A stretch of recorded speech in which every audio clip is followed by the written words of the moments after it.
topic is the World Conference Against Racism. And of course, our guest is Dr. CPoe.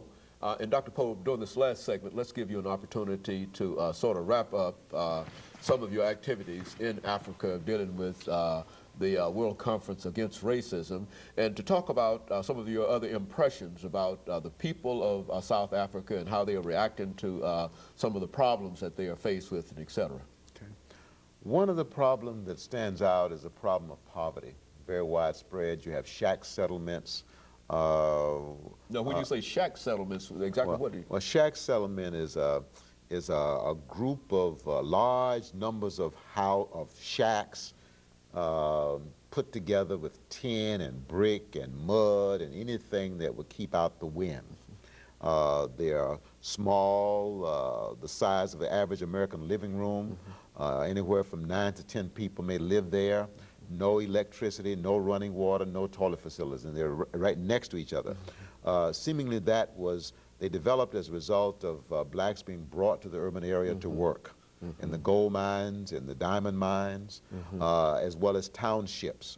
These are large areas where blacks live, the equivalent of the ghetto here in America. And so the poverty in the townships, the poverty in the shack settlements is very, very prevalent. And so poverty is a big factor. What I learned at the conference was where you have that degree of poverty, suspect racism. Suspect it, okay? People, if given adequate opportunity, will try to advance themselves, all right? On the other hand, if they are oppressed and prevented from advancing themselves, oftentimes poverty is a result, and poverty breeds poverty. That's one of the outstanding things that I learned. The other thing that I learned, I visited a school in one of the townships outside of Durban. The name of the school is Kathala School. It has students there from primary up to grade 4. And there are 800 kids there and 22 teachers. They don't have adequate classrooms. They have 10 classrooms for 800 children. 6 of the classes each day, school day, have to meet outside.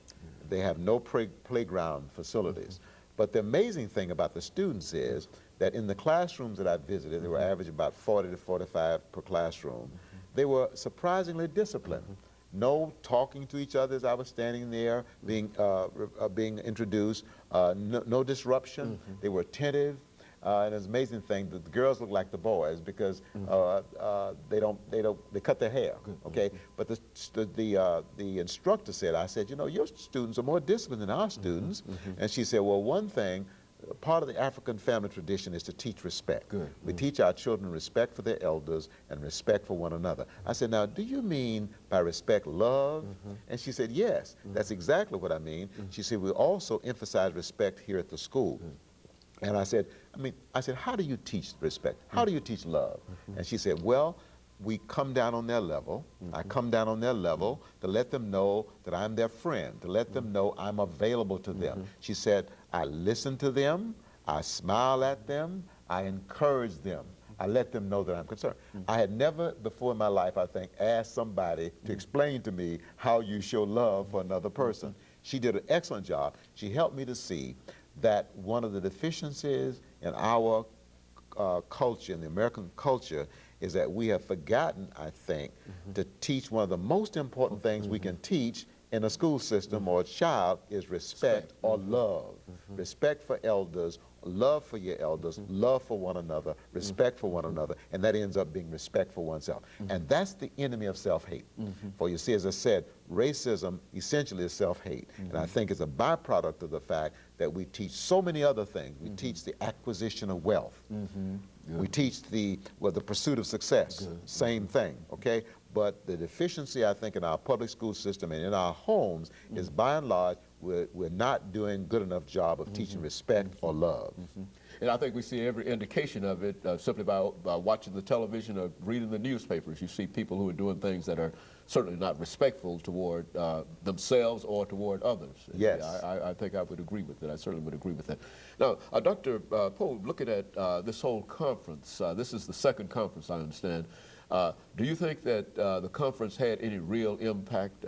You know, certainly And of course, we have only a couple of minutes, but what impact do you think that this conference? There were 10,000 people there from various countries around the world that is during the first segment. Beautiful array of people. These people networked with each other, they talked with each other, they shared with each other, and that's how I was able to broaden my perspective. It wasn't so much what was being reported in the press. Now, the press was talking about the controversial issues of reparations as well as the Palestinian question. That was in the press. And also they were talking about the U.S.'s response to the conference. That was in the press.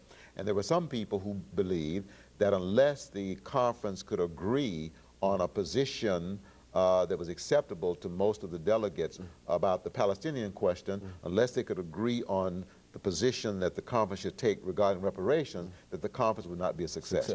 Not so. Okay, not so. I'm convinced that this conference was a success because people from all over the world, 10,000 of them, left there more informed because people networked with one another and they shared with one another.